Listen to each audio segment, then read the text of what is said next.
Simboril, Kanchanaburi, and Angtong brethren. Lord, as we are going to continue our program this midweek, may the participants bless them, Lord. Be with us, especially for Pastor Rolly, as he will going to spread the gospel together with us, Lord. Thank you so much for everything, Lord. This is all I ask and pray. In Jesus' name, pray. Amen.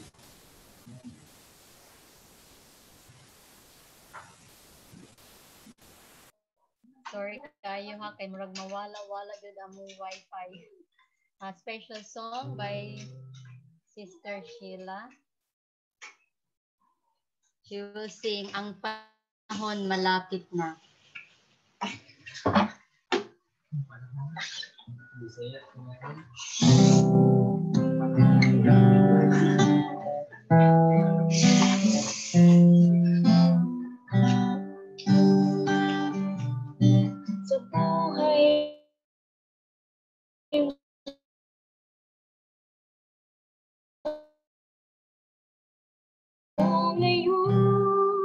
Sa buhay mo ngayon, hindi yung pagkaisip mo siya sa Yesus na kasama ka. Ang panahon malapit na pagdating niya. Umanakaw mandala, umandang salubungin siya.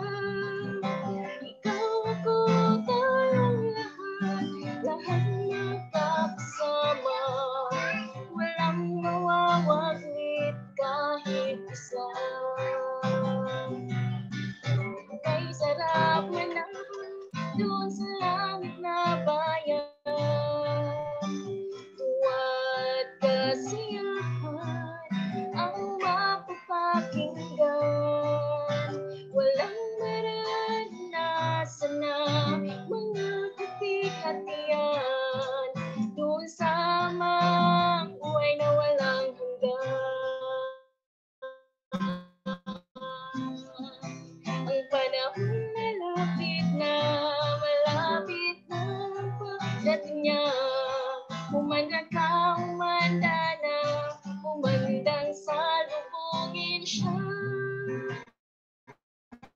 Ikaw ako, tayong lahat, walang mawawaglit kahit isa.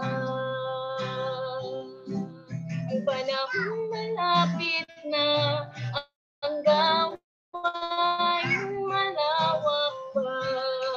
Umanda ka, umanda na, umandang salubungin siya. Ikaw ko, tayong lahat makakasama.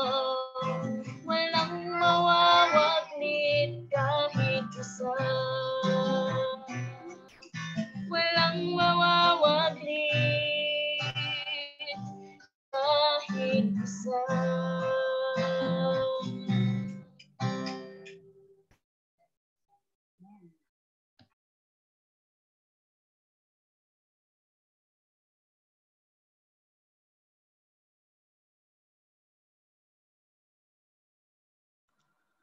Amen, amen. Very good. Okay, good evening, everyone, and happy midweek. Is everybody happy tonight? I see that we have a lot of commitments, meetings, and other prayer appointments. And tonight, we also have some challenges in our connection. Last week, I was very sorry that my typhoon, slammed a lot of the places in the Philippines. I didn't do it. It was done by my, by my twin name, Rolly, Typhoon Rolly. And it has affected a lot of some places in the Philippines. And I hope that it has not affected a lot of our faith in God. And so last week, we also had a lot of challenges in our meeting online, even this week also. We actually had meeting yesterday and even until Saturday, but that is in the morning. And again, next week we have another meeting nightly that is evangelistic meeting. So there's a lot of challenges. And right now, we also have some challenges online. You can see only my face there, right?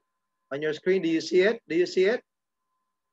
Yes, I need some raising of your hands if you can see slides. Okay, very good, very good. Okay. Yeah, you cannot see? My name, Sidam. Wala, diri sa mo, Pastor. Wala. Only yung mukha. Yung Not mukha. yet? Only my face. Only my face. Okay, how about that one? I like to know. Yes, you see it? Okay. Okay, okay, very good, very good. Let's modify this presentation tonight for the sake of our situation right now. And I believe this can give us a better understanding. Okay, now for our devotional tonight, let us read 1 Corinthians 9:24. Paul is saying, do you not know that in a race, all the runners run, but only one receives the prize? So he counsels, maybe in their time, right? Only one receives the prize. In our running today, we have first, second, third, right? We have, we have gold, silver, and bronze. So that was in their context before. Anyhow, we do not compare their context with ours, but in our Olympic today, not only one will win. There is second, there is third. But anyhow, in their time before, maybe only one will win. But let us understand that based on their context. So his counsel is, so run that you may obtain it. Another translation, it says here, run that you may become victorious. Okay? So my question for us tonight is, what kind of runner are you? Okay, I'll show you some of these slides here. Do you know this guy who ran? Okay, and he torn his ligament and he really cried a lot. And his dad actually helped him. Let me share my, tonight, I will change my slides with this one because that is not the best way that gives me, it does not make any motion. So let me change it. Rather than a background, I will change with another one using the same slide. Wait a minute for just several seconds or, maybe less than a minute. I have here a computer, more than 10 years old computer, so it's a bit slower, but this will give us a better view of what it means to show this. Okay, now let me share again. All right, okay, this one is better, I think. Okay,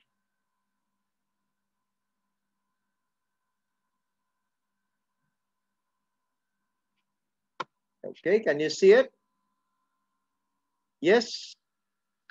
Okay, right here you see the picture. The question is, what kind of runner are you? This man stumbled, cried. His father helped him. He stood up. Then he finished the race. Okay? Well, some runners stumbled, cried, didn't stand up, didn't finish the race. I couldn't find any illustration for that. So the closest one is this person. And if you see that on YouTube, this is a very heartbreaking, heart-touching, because it was his dad who was helping him to run the finish line. So the question is, what kind of runner are we? Are we this kind of runner? Ran to different direction, not finishing the race? Okay? Sometimes life is like this, right? We have a goal, we have a finish line to reach. But instead of running to the finish line, we just run amok, ran widely, run anywhere else, not going to the finish line. Okay? What kind of runner are we? Stumbled, stood up, made a joke, and did not run again? Right? Look at this person. Is it possible that in life, we just make a joke of our race? You know? Stumbled, but we do not really stand up. Instead, we just make some joke of our life and do not make an effort to be intentional in our race with God. Okay? My screen is freezing. Let's go to the next one. What kind of runner are we? Stumbled, stood up, and ran again. I like this one. Life is like this. If you stumble and you just cry and do nothing and do not run again, you will not reach the finish line. This person is one such kind of positive runner. He stumbles several times, but he just keeps on running. I believe he finished the race. What kind of runner are we? There is one here, slow. She was left behind. But then she ran continuously, steadily, until the one ahead of her was actually, behind her at the finish line. She won. Brothers and sisters, this is a wonderful lesson that's giving us tonight. This is a run of life. Paul was saying in here, in Hebrews 12, 1-2. Let us run with perseverance the race marked out for us. How to do that? Fixing our eyes on Jesus. You see that? If you run and fix your eyes on the sideways, either left to the right or behind, you might stumble and we might not be able to finish the race. Now, this gives us a better attitude and a better behavior on how to run. How to run, we ran with endurance and fixing our eyes on Jesus. Brothers and sisters, when we run the race of our faith, which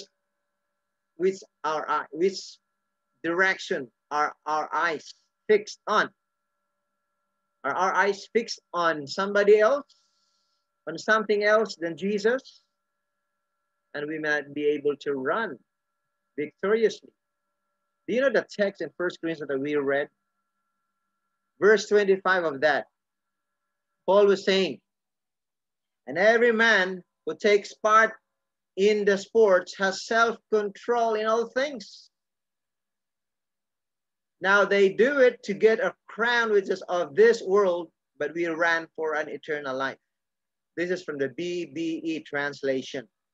BBE means a basic Bible, basic English. It's for high school. And I like this one because it's a bit paraphrased, but it's really what it means in the original. Every man who takes part in the sports has self-control. Because if we do not have any self-control, we cannot win. They do it to get a crown which is of this world, but we for an eternal life. If you're going to understand the context in 1 Corinthians 9, this is 1 Corinthians 9. Paul is actually talking about his ministry with Barnabas, all right? But before I go into that context, I'd like to understand tonight that the underlying attitude, the underlying principle behind this one is this. It is actually how we look at our problems. I like this quotation from Captain Jack Sparrow. And he said, the problem is not the problem, right? The problem is your attitude about the problem. Wonderful. And I've been hearing this many times, not just this month, last month, the other, even last year. Even when I watched this movie, since I watched this movie, the problem is not a problem. The problem is your attitude about the problem. If you give value to that problem, if you think it negatively, then your feeling, your attitude will change. But if you look at only the positive side of it, you'll understand that there is an opportunity. There's one speaker, I keep on listening to him, and he said, before I was successful, I saw a lot of leaders before me, and he said, and he realized that problems are actually not problems. They are opportunities for a better, for the challenges or for a better opportunities. And he said, sometimes your problem is your dream. You know that? Sometimes your problem is your dream, because a dream can be a positive, like a vision, or it can be a nightmare. Okay? So sometimes your problem is your dream, the dream that is the solution of that problem. Now, this is easily said than done. Actually, meeting life's challenges is really more of a mind thing. That's why the Bible talks a lot about it. Do not worry. Do not look at, even Paul illustrates it in a race type. And we look at the same text that we read in 1 Corinthians 9. Actually, the context is about self-supporting ministry of Paul and Barnabas. We're going to read 1 Corinthians 9 using the T4T, translation for translator. I had this one that I got it many months ago, and I didn't have time to arrange it in the very nice light. But just look at this one. 1 Corinthians 9. Here is a summary of that chapter from T4T. As your apostle, I am free to do anything that God allows me to do. And this Paul is saying. There's a summary of 1 Corinthians 9, verses 1 and 2. He said, another summary, Barnabas and I have the same right to receive financial support that the other apostles have. It means, in other words, the apostles before they received tithes and offerings. And Paul and Barnabas, according to Paul, he had the same rights also to receive financial support, because according to him, those who work really receive. But he says another summary in 1 Corinthians 9, 8 to 18. God's servants have always had the right to receive financial help from others. But the good thing about him, but we have not insisted on that right because we want to preach the gospel without charge. That's the good thing about Paul.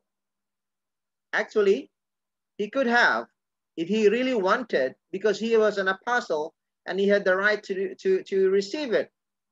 But he didn't. He didn't insist. Instead, he just made it with Barnabas like a self-supporting ministry. And in verse 14, you will see here, however, I have not requested, let me read it here. I have not requested that you give me those things that I have a right to receive from you, because being an apostle, he had the right to receive from the brethren. Furthermore, I am writing this to you not in order to request you to begin giving me financial help now. I would rather die than to receive help from you. That was his option.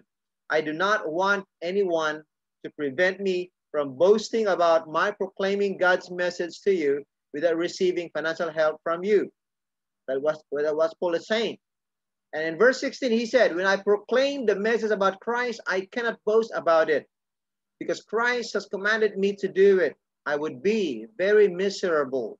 I'm afraid that God would punish me if I did not proclaim that message. It means his focus is really on proclamation of the gospel. Verse 17, if I had decided by myself to proclaim it, God would reward me, but I did not decide myself to do that. I am simply doing the work that God entrusted me to. He says it to me.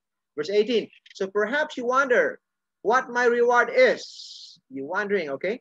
When I proclaim the good message about Christ, I do not ask people for financial help. That's what he said. Now later on, I will explain why. It makes me very happy not to ask for help, he said. And being happy is the reward I get. I do not want to use the rights. It means the rights of receiving tithes and offerings because he was an apostle that I have when I proclaim the good message. Well, look, Paul actually chose not to receive it because he was doing tent making in Acts 18:3, you know, with Priscilla and Aquila. And you will read it. There's a text in here. Let me, okay. I will go back to that one later on. Tent making. What is tent making? Tent making is making tent in his time. Imagine he was a pastor. He was an apostle, but he was doing tent making. It means he was doing tent making to support his ministry. Okay? Now, example today in the Adventist Church, we have David Gates, Pastor David Gates in South America. He was doing tent making. And he has a very big, you know, self-supporting ministry. If you can explore on that. Another tent making today is Amazing Facts with Doug Batchelor. It's not supported by the mission. Both of them were not supported by the mission or by the conference. They were pastors, but they're doing tent making. They are self-supporting, they have their support, but they are also pastors at the same time. And look, if you're going to read it, we understand here in Acts 18:1, after this, okay, one of the apostles, evangelists, pastors was chosen for a more specific purpose. The rest, they are not tent makers except Paul and Barnabas. And he said here, verse 1 of chapter 18, after this, Paul left Athens and went to Corinth. And he found a Jew named Aquila, a native of Pontus, recently come from Italy with his wife Priscilla, because Claudius had commanded all the Jews to leave Rome. And he went to see them. And because he was of the same trade, he stayed with them and worked. For they were tent makers by trade. Okay? Now you can see in those texts how he became tent makers. All right? Now, a true tent maker, actually, tent making me here, if it is translated today by missiologists, those having PhD in mission, it means a self-supporting missionary in a foreign land. Okay? If you're a missionary in a foreign land, you're a tent maker today by the meaning, according to the missiologist. A self-supporting missionary who does not depend on others' donation, but on his occupation. Look, if you read Acts 28:30-31, for 2 whole years, Paul stayed there in his own rented house and welcomed all who came to see him. Boldly and without hindrance, he preached the kingdom of God and taught about the Lord Jesus Christ. If you're going to understand this text, 2 years, imagine that. He was not an employee. He was a businessman for 2 years. Imagine 2 years rental. It means that his income is actually enough to support for 2 years, to rent for 2 years. And the house that he rented in Rome is not a small one because he was able to welcome anybody. It became like a worship place, a welcoming place for all. We're going to analyze Paul based on this passage. It is just implied that he's a kind of tent maker, not dependent on anybody else. He's not even an employee. If you're going to understand that one, he's not an employee of Aquila and Priscilla. And at the same time, he's a pastor, he's an apostle, but not an employee. But again, he has freedom of time and freedom of money so that he could do his ministry. That is what it means in Acts 28:30-31. For 2 whole years, he was able to rent that big place in Rome. Look, what is tent making today? Tent making today is actually Now, this is a bit of a distortion of what originally what tent making is. Refers to the activities of any Christian who, while dedicating him or herself to the ministry of the gospel, receives little or no pay for church work, but performs other jobs to provide support.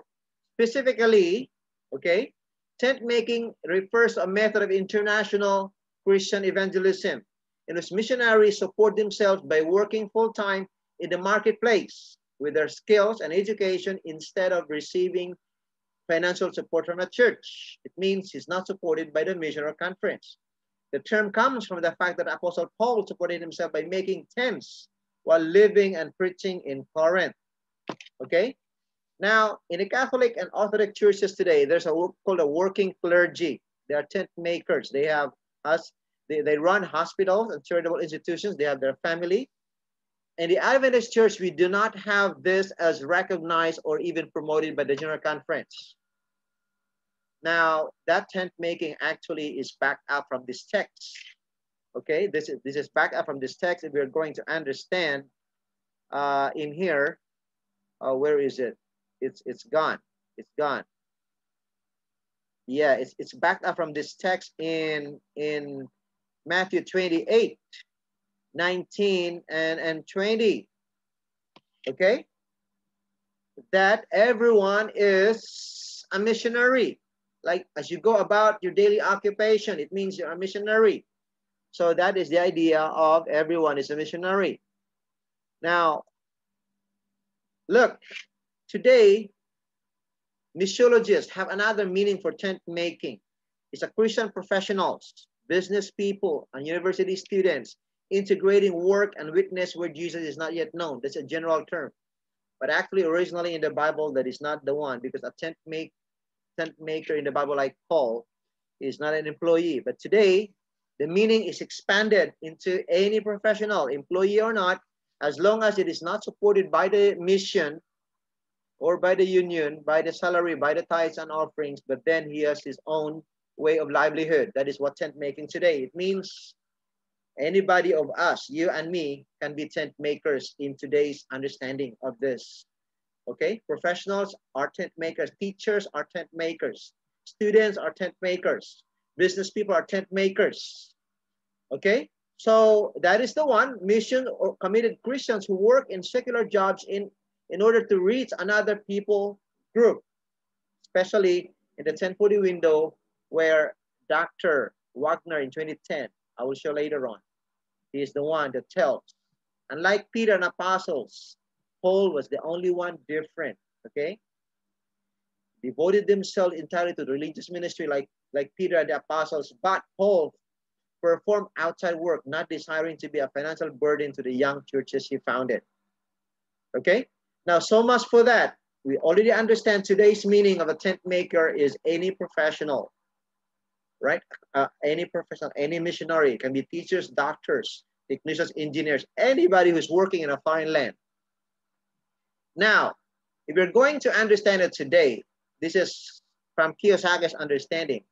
Anybody can be a tent maker in any of the four quadrants. An employee working for somebody else, a businessman, a self-employed, or a small business owner. You have your own business or own occupation, or you can be a business owner. Actually, B means big business owner. You have a system, and you have people working for you, and you're an investor. Now, in any of these four categories, in today's meaning of tent making, you can be a missionary in any of them. However, the left side of that, an employee and self-employed, is the hardest missionary of all, because they do not have enough freedom of time and freedom of money. It's not easy to do it because we have a boss, and we are going to stop working, these two, employed and self-employed. The work of God will actually be affected. But Paul is not affected. For 2 years, he rented his own place. In other words, he did not belong to the E and S. He belonged to the right side. He has people working with him. If you understand those texts. Look. Now, this left side part, E and S, they have all these kind of problems usually, and it's not easy. And I thought this kind of problem is only, a secular job before when I was working, but also when you are in the denomination. This is a fact. Now, 95% of people, this is according to Kiyosaki, is not my idea, are in the left side. We were taught by schools to become an employee and a little bit of a self-employed, but we are not taught much on the right side. And if we have a vacation for 1 year, all the income that we have as missionaries in the left side, E and S, will actually be affected. But if you're in the right side, a missionary in the right side, especially in the COVID-19, you will see people in the right side, they are not affected. And so they have different core values. The core values of the E and S, you see there, they want a safe, secure job with benefits. And the self one, the S, it means they want to do it by themselves, solo, because they do not like to work for somebody else. Well, the core values of the B, missionary, is they actually, they work not for money, they work for freedom, and they have people working with and for them. You see the owner of the McDonald's? Can you see him? No. What you see him in the McDonald's are those workers for him. And the same with investors like Warren Buffett. So basically, for more than 2 decades already, Kiyosaki has not been refuted by this idea. And it's just been confirmed even by Donald Trump. Now, I want to look at this one from a missionary perspective. Like, which kind of missionary are we until Jesus comes? So that's the one. Now, look, this is Con Wagner in 2010. He came with Dr. Rick McEdward from the Adventist Mission of General Conference, training all of us regarding tent making and cross-cultural ministry in Thailand mission. And all of us were employees at that time. And in 2012, they came again. And we propagated this idea to these people in Siratsa, but they didn't pick that up. This was the idea, tent making and cross-cultural ministry.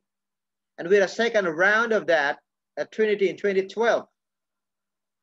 Bruce Moyer came, and he said at that time, the General Conference, although they were working, the General Conference Committee at that time was not able to understand their approach, especially in the 1040 window. There was a video by Kun Wagner, and he said, this 1040 window here in Thailand, the best way to approach the people here is not by gospel ministry, but by tent making. Because once your neighbor knows that you are a pastor, close. But if you're a tent maker, they will just know you as a teacher. They will know you as a businessman. They will know you as a doctor. They will know you as any professional other than a pastor.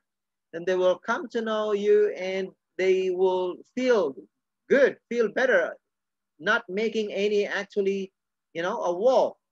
And he said that is the best way, because the 1040 window is this one. And Thailand here is near the middle. A lot are Buddhists. And 2/3 of the world population, if you know, they are actually unreached, little or no gospel at all. And if you are going to understand here of the tent makers in here, these are done by business as mission, by missionaries, those having PhD in mission. I had just had several days ago training from Dr. Deason of IS. And he mentioned we had a training with the Vice President, Executive Secretary of GC. ASI is doing this, but it is not actually run or led by the General Conference. It is by the laymen, not by the pastors. In 2018, actually here in 2019, we were supposed to meet, but they also invited Doug Butler because he was a tent maker. And as you can see in here, they have speakers from all over the world. They are all Adventists. One is a CEO of the bank. Another one is here, Pastor Samuel Saw. Now, after the meeting, I was watching because at the middle, Roy, and he keeps on updating me what they're talking about. And they were asked by the audience, and they said, We actually want to work with you. What is the challenge? The panelists, all of them there on stage, talk about huge capital and business plans for missionary purpose. However, they have not come up with a concrete leveraging plan how to approach the Asia Pacific region. That's why Roy said to me, Pastor Rolly, that is a correct observation. My idea is that tent making is not as intentional right now done by ESI. It's not very intentional because it is not a part of the strategic plan of the General Conference. We are behind. The Catholic Church are way more than a century ago. Actually, more than 400 years ago, they're way advanced because tent making is a part of the strategic plan. They put up schools around Thailand. Can you imagine that? They're very wise, much wiser than we are in terms of doing ministry. Tent making should be primarily done or led by pastors instead of led by laymen, so that it would be, I should say, I'm not against, please do not misunderstand me. So it will be a part of the strategic plan of GC, but it is not. Although we have some leaders in the Adventist mission, these people who came to me, they're businessmen. They learn also to pray. And about 5-6 years ago, there was one of them in Bangkok, a CEO of a company. I lost her. We started Bible study because some members could not understand when I do occasional tent making when it is needed only. However, her member of her company, had a Bible study with me and she was baptized in 2018. That was 3 years after. Tent making is a slow process, but I would not lose again. I lost that person and I don't like to lose them again. Okay? In other words here, our context is different. I didn't mention about David Kim here. I asked the vice president, the executive secretary of the General Conference, and even the one of the presenters yesterday, and even today, about bivocational ministry. Bivocational ministry means a pastor or a missionary doing missionary work and at the same time employed or having an occupation and secular job. And one of the scholars today at IAS, his area is not mission, and he said, Rolly, what is bivocational ministry? And I said, people who are in the missiology, having PhD in mission, they understand what bivocational ministry means. It means a gospel minister doing gospel ministry at the same time doing secular job. I said, okay. And I asked that, why is the General Conference not actually intentionally promoting this one, when in fact it is a big help to the church? And other Christians are doing this. For example, he's a pastor, and he said the benefit of bivocational ministry is finances. And I told him, bivocational ministry is simply Paul's tent making. Paul was doing bivocational ministry. The finances of the church will not be, hampered, will not be hindered. So the finances of the church will increase because the pastor is not a burden to the church. And he is saying, second, you have an established location already. We were shown by a pastor in Australia. His office is in the shopping mall. He was doing there, sitting all the time, and members would just go there because he was making contact with the target group. So when you're a bivocational minister, you have an established location already. You have a target group like students or like anybody else. And there you're in contact every day with them. And that is an advantage. Benefit 3, enhances resourcefulness. You will learn to how really contextualize the gospel with your daily contact with people who are secular. And benefit 4, you become a better manager of time and resources. There's a lot more. This is only an example. You go to YouTube of bivocational ministry, there's a lot in there. Only very few in the 70 Adventist church are doing what bivocational ministry. Hive International is doing.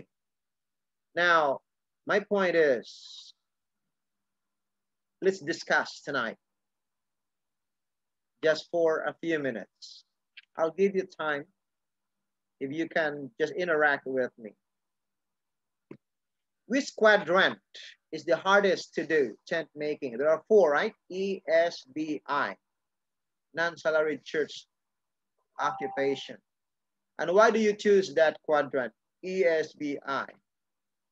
Will you stay in that quadrant until Jesus comes? Okay. You can unmute your microphone and discuss with me. Which quadrant? E, employee. S, self-employed. B, big business owner. 4th, investor. Any of them. You can be a missionary in any of them. So which quadrant is the hardest to do tent making or, you know, missionary in a foreign land? Which of them? Anybody can answer? Let's go back here. Let's go back to the idea here. Right here. This is the one. This is the one. Okay. Which quadrant is the hardest to do? If you're a missionary in any of them, which one is the hardest and why? Can you share to me your ideas?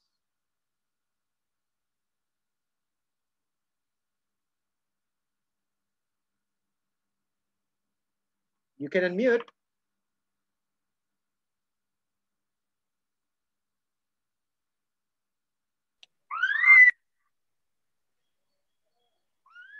I think, Pastor, for me,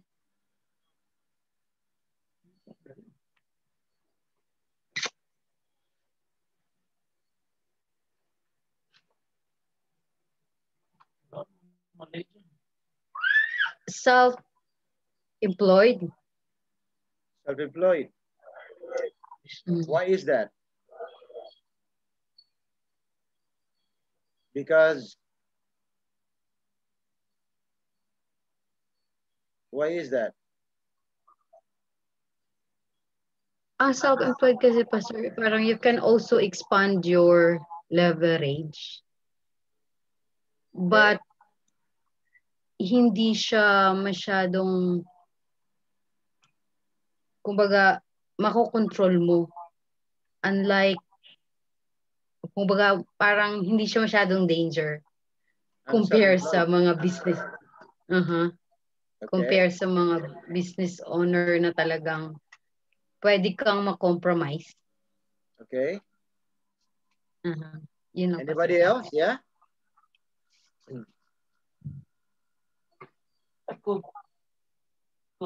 Si Bods daw, Pastor. Which missionary will give you, which quadrant, if you're a missionary in a foreign land, which one will give you more leverage in God's work? Which one? And which quadrant will you stay until Jesus comes? Employee. Okay, why?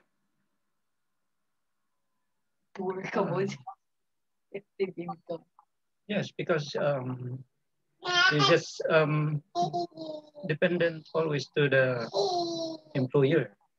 Pero paano kung i-fire up ka? Fire. That's the hardest, right? You mean the hardest, the employee is the hardest, right? Yes. Yeah, Bodhi is saying employee is the hardest. Okay, anybody else? Anybody else would like to share ideas? Ang mahirap, Pastor, yung employee at saka self-employed. Mas mahirap employee kaysa self-employed, okay? Pareho, ideas? medyo pareho.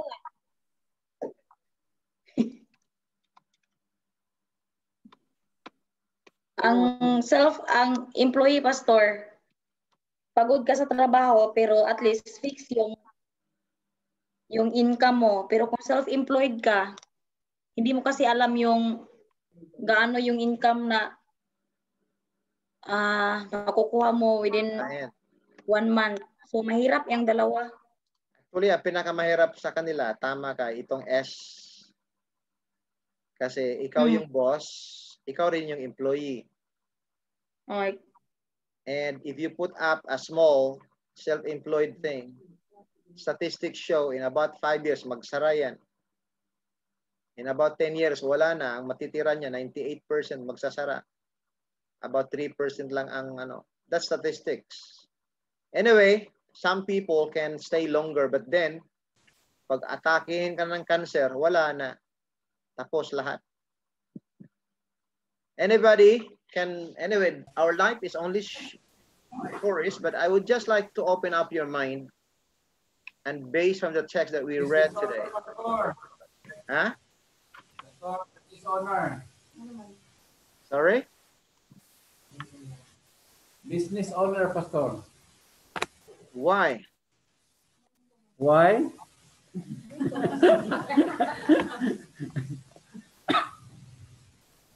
Because usually business owner are big creditor. Many daghang utang. Oh. Big business Big owner. And B means big business owner. S means self-employed or small business owner. B is business owner. Pinakamahirap. Kasi maraming utang. Ang small business owner. Mayaman na business owner, okay lang. Pastor. The rich Okay. business owner. Ang big business owner defined by Kiyosaki having 500 employees like big corporations. Ang small business owner, less than 500 employees, and usually you are the boss, you're also the employee. In the big business owner, you are not the employee, you're always the boss. While others are working like the McDonald's, owner of McDonald's, you are there having your free time. That is a big business owner. During COVID-19, not affected. This kind of people are not affected during pandemic.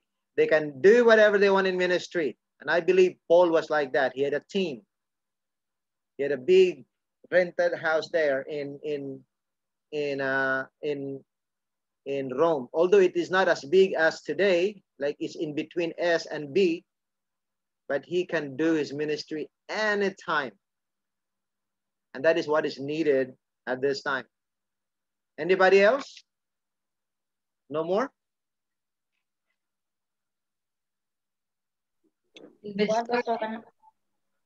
Ang tinuod na pastor nang giingon nimo nga pag business owner, big business owner, na-educate time kay na naman kay you sa sakto man giingon diri nga you work with a team. So kay ang sa mindset nun sa mga tao kay magkuan ra ta usually kung mag-business kay mag-self-employed kita ang owner, kita pag yun ang manarabaho kay ato una-una nga kung kita ang manarabaho mo dato dayon ta. Pero actually ang kwan dyan na is teamwork gina siya. Mao gina siya ang magpaayo sa negosyo ng teamwork yun naging kay employees. Example ba? Teachers. If you're a teacher, you jump slowly from the left side to the B side. You put up a school. So good ka gamay, S, posibleng 5 years, gamay ra mo, familiar ninyo nga business ang nga school, hinahinay ka ng ministry while in the foreign country. Antod nga muda ko na siya, nakakita na ako sa Cavite, starting kindergarten, going to, nag-add sila another room, and they added another room. They became high school, and they became university. College. So in here, so he has now teachers working. So if you're a teacher, jump from this one, put up a school, and that is the one you have leverage. And if you're the owner of that school, you can have all the time. You don't need to be an employee at the same time, the boss. Because time is very short. So we need to do our part so fast this time. So this is the one. But today there are ways of doing things on the right side. Trinity Church is doing on the I side. They have Community 7. Because of Conway Road, they are doing in here. I incorporated, although it takes, their time frame is 20 years.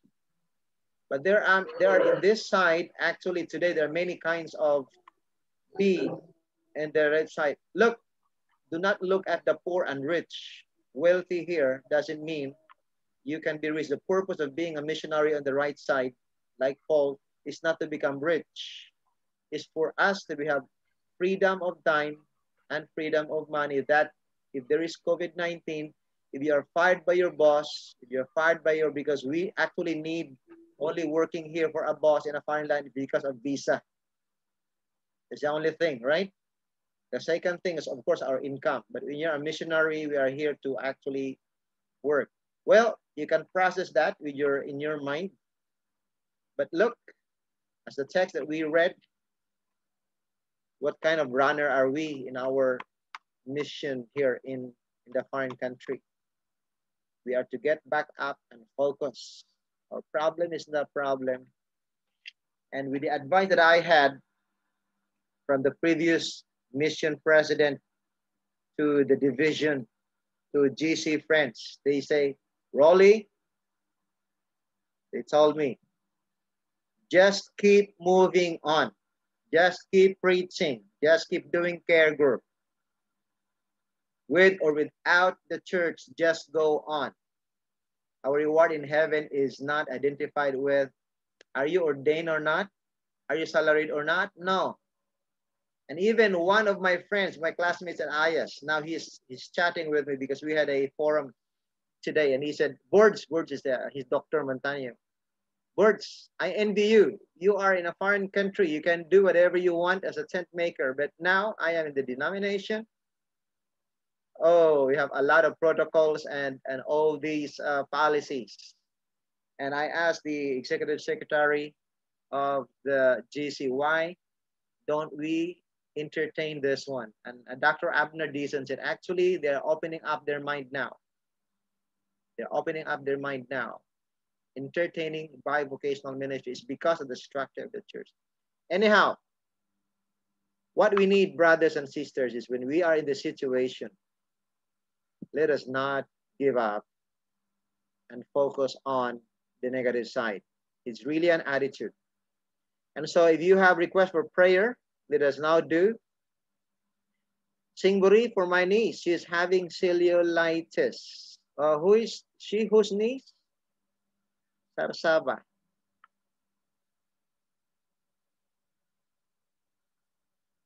Store ang phone. GL. Manang bitong murag napaakan siya manihubag ni one. Cellulitis. Okay. Who else? Who else? Nobody? Okay. Now, can we divide a prayer into ACTS, adoration, confession, thanksgiving, and supplication? Supplication means you ask anything from God. Plead, thanksgiving. Okay, can I request Brother Dudong to do the A, adoration? Adoration means praise. Confession, Brother Budi. And thanksgiving will be anybody from Kanchanaburi? Okay, if I know any other elders there available?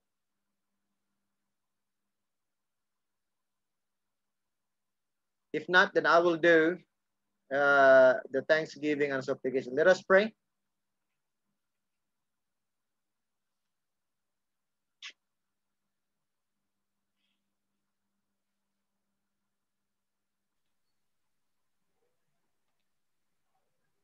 Brother Dodong.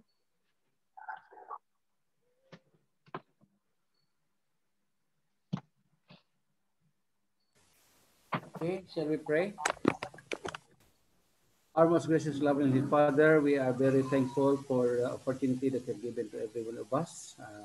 Thank you for all the blessings you've given to us from our work, for giving us safety from our daily activities. And now we are very thankful also for all the messages that you you have given to us, that reminded us that nobody can hinder us from working with you, preaching the gospel, saving your lives when we, nowadays.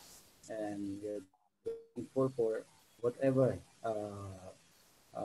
plan for everyone of us, especially for our family, for our Acts fellowship, together with the four churches from Angkong, Singburi, Kanchanaburi, and Spanburi, together with Pastor's family. Thank you very much for bringing us here in our fellowship. And we know that you have a better plan for us, so we will dedicate our lives to you. And I hope that the Holy Spirit will guide us every now and then as we are going to continue the work that you assigned us to do, that the love we be with us, so that we may be able to come together in unity and able to finish the gospel, preach the gospel to other people, especially the poor provinces of Thailand. Thank you very much for everything and for the help and for our supplication that you have given us and all the blessings that you have prepared for every one of us.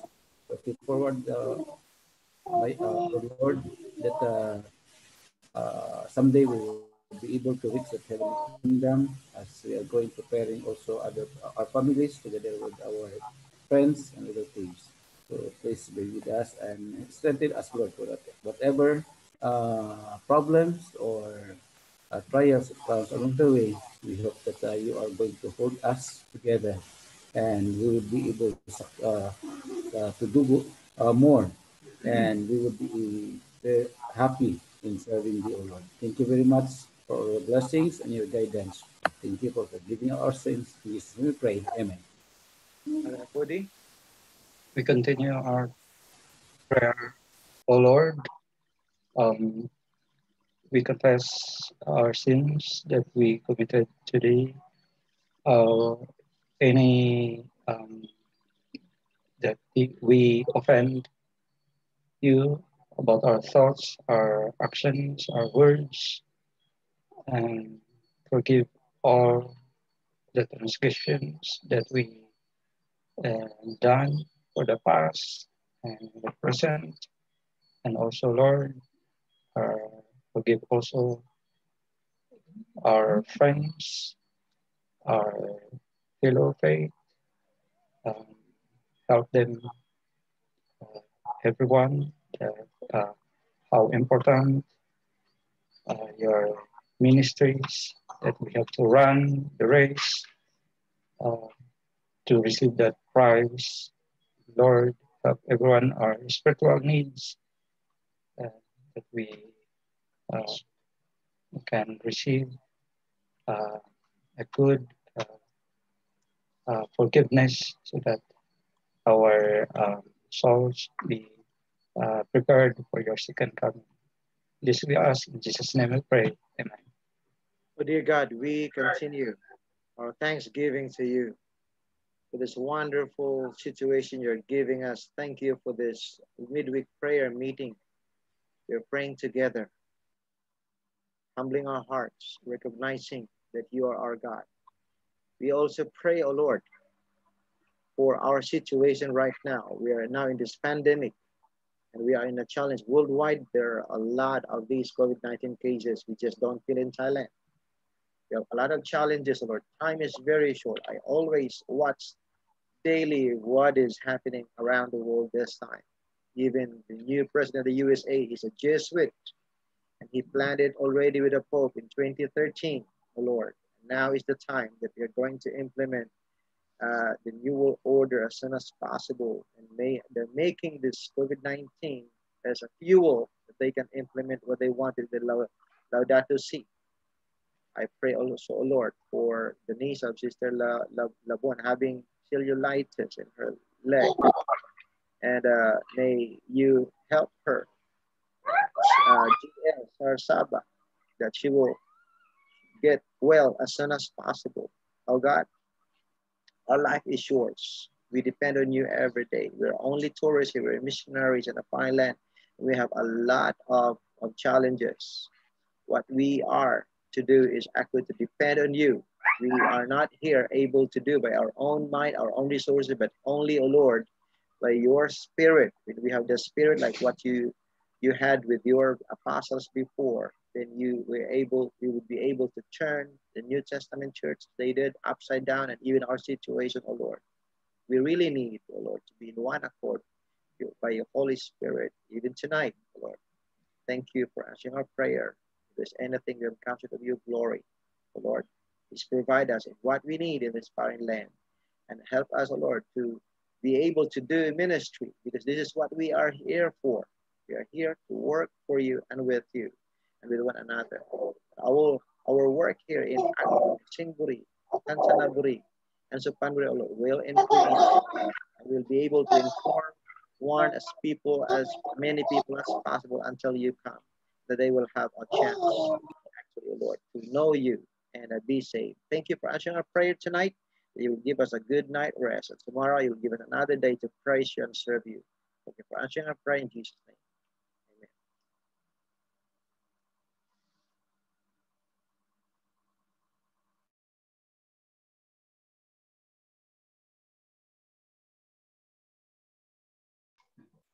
Okay, for our closing song, shall we sing God? Our great Father set in heaven, thank you so much, Father, for this opportunity that we heard your words that continue to inspire us to serve you. Lord, bless each one of us, and as we're going to have our night rest, protect us, Lord. Keep us from any danger, especially the sudden death. Lord, we trusted everything into thee, Father.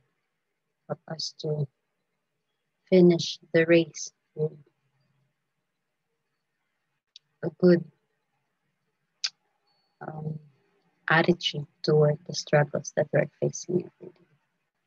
And the problems that we encountered every day will inspire us to continue to our walk with you. Bless each one of us. Keep us, Father, in your hand until we come. Thank you, Father, for hearing and answering our prayer and all the things we ask in Christ's name. Pray. Amen. Good. Amen. Amen. Good Okay. evening. Good evening. Good evening.